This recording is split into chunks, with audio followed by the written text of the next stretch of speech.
Hello friends, today we are going to take the last lesson of this standard 8 and the lesson's name is Festivals of Northeast India.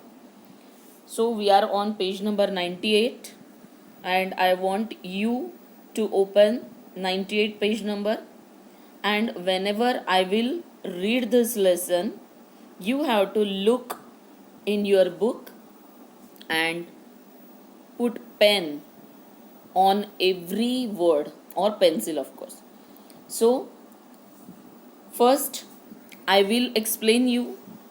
First I will read, then I will explain, and then you will be able to see the sentences from the video. Okay, so let's start with the lesson. We are on the last lesson of this standard A, Festivals of Northeast India. First of all, I want to tell you, here they have given you one map and the picture of East India is given in circle. You know that Northeast India मतलब पूर्वोत्तर Bharat. Okay, हमारे अगर नक्शा आप देखते हो तो पूर्व के दिशा में जो भी प्रांत या राज्य है उस राज्य को या प्रांत को नॉर्थ ईस्ट इंडिया कहा जाता है, पूर्वोत्तर भारत कहा जाता है. तो वहीं के कुछ राज्यों से हम लोगों को कुछ इन्फॉर्मेशन यहाँ पे दी जा रही है और आप गेस कर सकते हो वो इन्फॉर्मेशन किस चीज़ के बारे में होगी.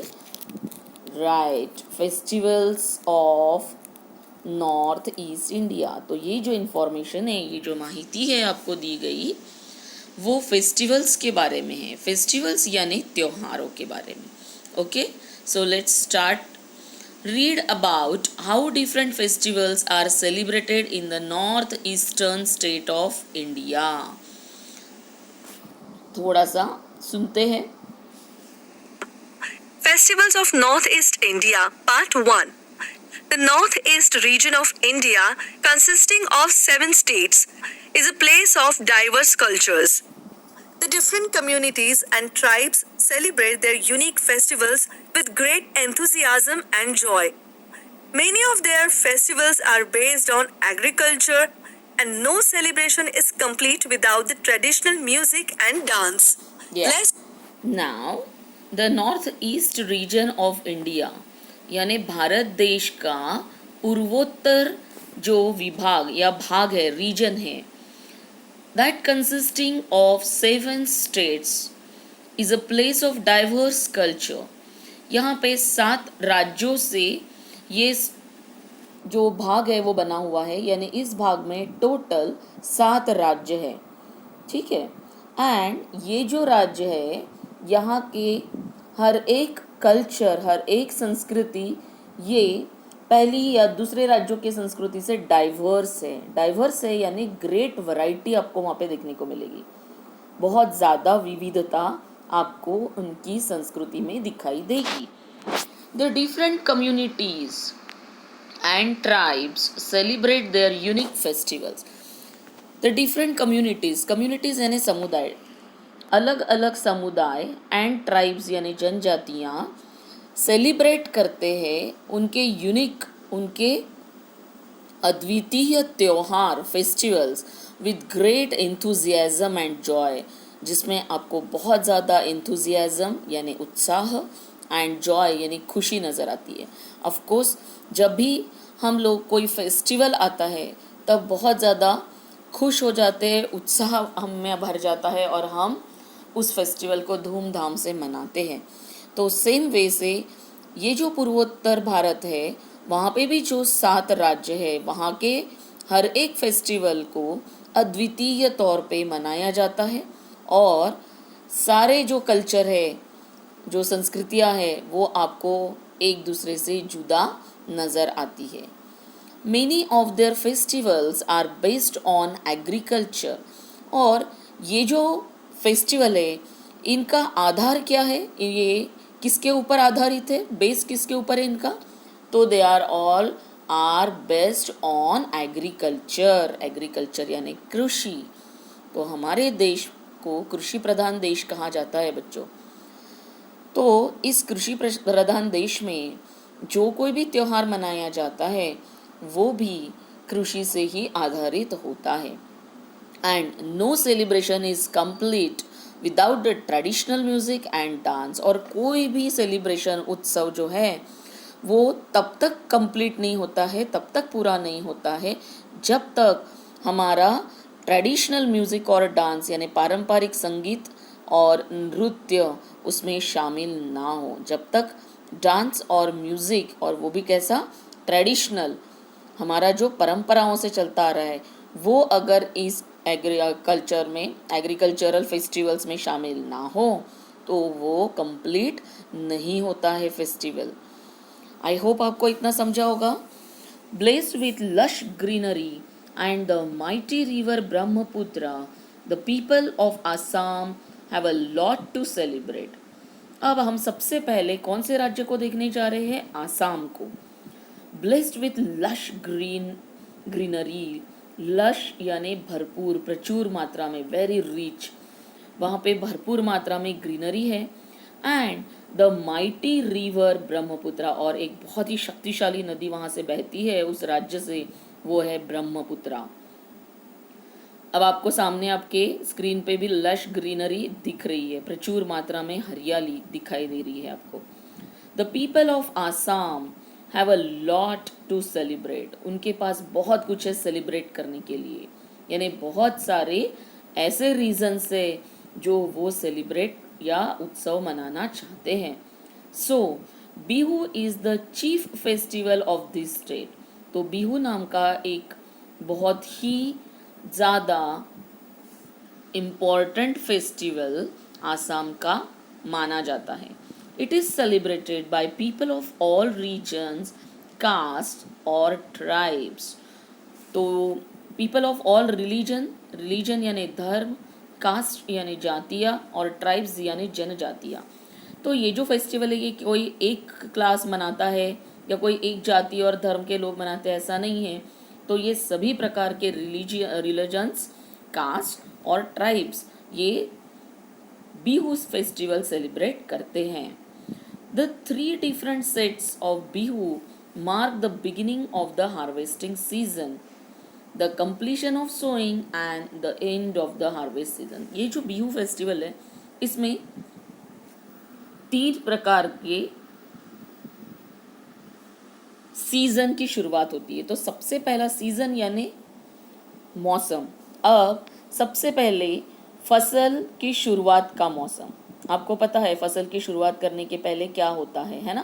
ज़मीन को अच्छे से प्लो किया जाता है, उसके बाद में उसमें सीड्स डाले जाते हैं, फिर पानी देने का, उसमें जो दूसरे प्रकार की जो घास वगैरह उगती है उन्हें साफ करना, ये सब प्रकार उसमें आता है बच्चों। तो दिस हार्वेस्टिंग सीजन ये पहला वहाँ पे स्टेप है। दूसरा स्टेप है द कंप्लीशन ऑफ सोइंग, जब बुआई हो जाती है कंप्लीट, यानी जो सीड्स होती है वो बो दी जाती है। अगर चावल है तो वो चावल को बो देना। ये सब होने के बाद दूसरा स्टेप आता है and the end of the harvest season, और लास्ट में फसल काटने का सीजन जो होता है वो end of the harvest season कहलाता है। तो इस तरह से 3 सेट्स में ये बिहू नाम का फेस्टिवल सेलिब्रेट किया जाता है। अब इस पैराग्राफ को हम लोग यहाँ पे सुन लेते हैं। With lush greenery and the mighty river Brahmaputra, the people of Assam have a lot to celebrate. So Bihu is the chief festival of this state. It is celebrated by people of all religions, castes or tribes. The 3 different sets of Bihu mark the beginning of the harvesting season, the completion of sowing and the end of the harvest season. The Bihu dance now is here you can understand with the picture, with the help of the picture, that what type of 3 pictures different are sets given of here. Bihu mark the beginning of the harvesting season, the completion of sowing and the end of the harvest. Just watch these pictures. पहले harvest जब start होता है, फसल उगाने का जो season होता है उसकी शुरुआत में, उसके बाद में बोइंग, और उसके बाद में जब हार्वेस्ट अच्छा हो जाता है यानी उनके क्रॉप्स, उनकी फसल अच्छी खुश हो जाती है तो वो एक सीज़न। तो इस तरह से ये तीनों सीजन्स है। अब हम लोग आते हैं हमारे नेक्स्ट पैराग्राफ पे। सभी लोग पेज नंबर 98 पे थर्ड पैराग्राफ देखेंगे। वैसे तो ये फोर्थ पैराग्राफ है। The Bihu dance is a joyous one performed by both young men and women and is noted for its brisk steps and hand movement. अब ये जो बिहू डांस होता है, इसमें क्या होता है, it is a joyous one perform by both young men and women. इसमें आनंदित होकर जो यंग मैन एंड वुमन, आदमी और औरतें मिलकर ये डांस परफॉर्म करते हैं। And is noted for its brisk steps, और इसकी जो स्टेप्स होती है ये बहुत फास्ट होती है, यानी ये फास्ट स्टेप्स इस डांस में होती है। एंड हैंड मूवमेंट, और हाथों की भी मूवमेंट जो होती है वो बहुत फास्ट होती है, और इसी के लिए ये डांस जाना जाता है। अनयूजुअल इंस्ट्रूमेंट्स, अनयूजुअल यानी यहाँ पे असामान्य, इंस्ट्रूमेंट्स यानी वाद्य, provide traditional music for the dance, और इस डांस को संगीत देने का काम, और वो भी पारंपरिक संगीत देने का काम कुछ इंस्ट्रूमेंट्स, कुछ वाद्य करते हैं। The dhol which is similar to a drum, the pepa a wind instrument made from a buffalo horn, cymbals and a bamboo clapper. तो कौन से इंस्ट्रूमेंट है? ढोल है जो ड्रम के जैसा है, उसके बाद में पीपा नाम का एक इंस्ट्रूमेंट है, एक है विंड इंस्ट्रूमेंट जो बफेलो के हॉर्न से, बफेलो यानी भैंस के सींग से बनाया जाता है। विंड इंस्ट्रूमेंट इसलिए कहते हैं बच्चों उसको, तो कि हमको उसमें फूंक मारना पड़ता है, जैसे हमारी बांसुरी होती है विंड इंस्ट्रूमेंट, तो उसी तरह से ये इनका एक इंस्ट्रूमेंट है जो कि भैंस के सींगों से बनाया जाता है। और सिम्बल्स जिसे हम झांझ कहते हैं, और उसके बाद बैम्बू क्लैपर, बांस की ताली। ओके, तो इस प्रकार के ये चारों इंस्ट्रूमेंट मिलाकर उनका संगीत तैयार होता है, और वो भी पारंपरिक संगीत होता है, और उसके ऊपर ये बिहू डांस किया जाता है जो कि बहुत फास्ट इसकी एक्शंस होती है, और ये मेन एंड वीमेन दोनों ही मिलकर परफॉर्म करते हैं, यानी डांस में मेन एंड वीमेन दोनों रहते हैं।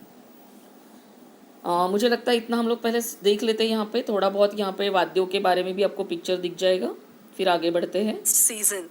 The Bihu dance is a joyous one performed by both young men and women and is noted for its brisk steps and hand movement. Unusual instruments provide traditional music for the dance. The dhol, which is similar to a drum, the pepa, a wind instrument made from a buffalo horn, wind, cymbals, and a bamboo clapper. The song okay, तो आप लोगों ने चारों instruments यहाँ पे देख लिए हैं। Now we will be in the same paragraph, हम लोग नेक्स्ट लाइन देख रहे हैं। The songs have been handed down through many generations. अब ये जो सॉन्ग है, ये जो परंपरावादी सॉन्ग्स है, ये एक पीढ़ी से दूसरी पीढ़ी, दूसरी पीढ़ी से तीसरी पीढ़ी तक ये सौंपे गए हैं। ओके, बचपन से देखते देखते बच्चे बड़े हो जाते हैं, और फिर वो गाना गाते हैं, फिर उनकी नेक्स्ट जनरेशन भी वही सुन सुनकर बड़ी होती है, और फिर वो भी ये गाना गाते हैं। तो इस तरह से परंपरागत ये इनके जो गाने होते हैं वो चलते रहते हैं। Bihu competitions held all over Assam attract visitors and locals alike in large numbers। अब ये जो बिहू है इसका कंपटीशन भी रखा जाता है, और ये सिर्फ आसाम के ही विजिटर को या यात्रियों को अट्रैक्ट करते हैं, खींचते हैं अपनी तरफ, ऐसा नहीं। तो लोकल जो रहते हैं यानी वहाँ पे भी रहने वाले लोगों को बिहू डांस बहुत पसंद है, और वो बिहू डांस देखने ज़रूर पहुँचते हैं। नेक्स्ट हम लोग देख लेते हैं। Living further north in the mountains region of the Himalayas, Arunachal Pradesh finds a mention in the ancient literature. अब हम लोगों ने पहला प्रांत देखा आसाम, अब हम अरुणाचल प्रदेश की तरफ बढ़ते हैं। Living further north in the mountains region, यानी आगे उत्तर की ओर अगर हम बढ़ते हैं तो हिमालय की चोटियों में, हिमालयों के पर्वतों में आपको अरुणाचल प्रदेश भी नज़र आता है। और ये अरुणाचल प्रदेश का जो लिटरेचर है, एंशियंट लिटरेचर यानी पुरातन काल का साहित्य, इसमें आप लोगों को पुराण और महाभारत की कथाओं को देखने को मिलेगा। यानी ये इतना पुरातन संस्कृति है कि उस वक्त पे पुराण और महाभारत की भी कुछ बातें आपको अरुणाचल प्रदेश के साहित्य में नज़र आती है। Nature has provided the people of this region with deep feeling for beauty which can be seen in their festivities songs and dances. और प्रकृति इतनी ज़्यादा इस अरुणाचल प्रदेश में मेहरबान है कि उन्होंने इन लोगों को प्रोवाइड किया है, क्या प्रदान किया है, डीप फीलिंग फॉर ब्यूटी, बहुत गहरी भावना इन्हें प्रकृति की सुंदरता के लिए दी गई है। और इस वजह से यहाँ पे आपको कोई भी उत्सव जो भी मनाया जाता है वहाँ पे आपको सॉन्ग्स एंड डांस यानी नृत्य और गायन नजर आता है। इतना हम लोग देखते हैं। Have been handed down through many generations.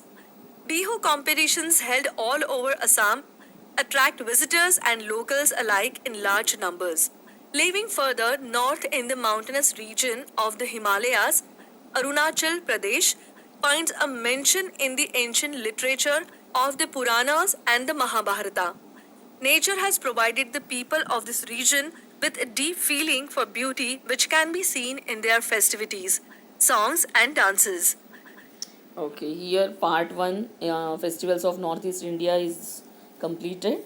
In my next video you will be able to see the second part, that is the remaining part of the lesson, and we will see other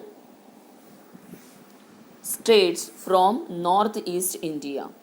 आप लोग इस video को सुनेंगे बार बार और reading करेंगे बच्चों। यहाँ पे वाइंड, ये विंड को बोला गया है तो wind is not correct pronunciation, you can just call it wind. Okay, wind यानी हवा, ठीक है। तो ये आप इतना बार बार सुनेंगे, पढ़ेंगे और फिर नेक्स्ट वीडियो में हम लोग बचा हुआ जो पोर्शन है वो कंप्लीट करेंगे। Have a good day.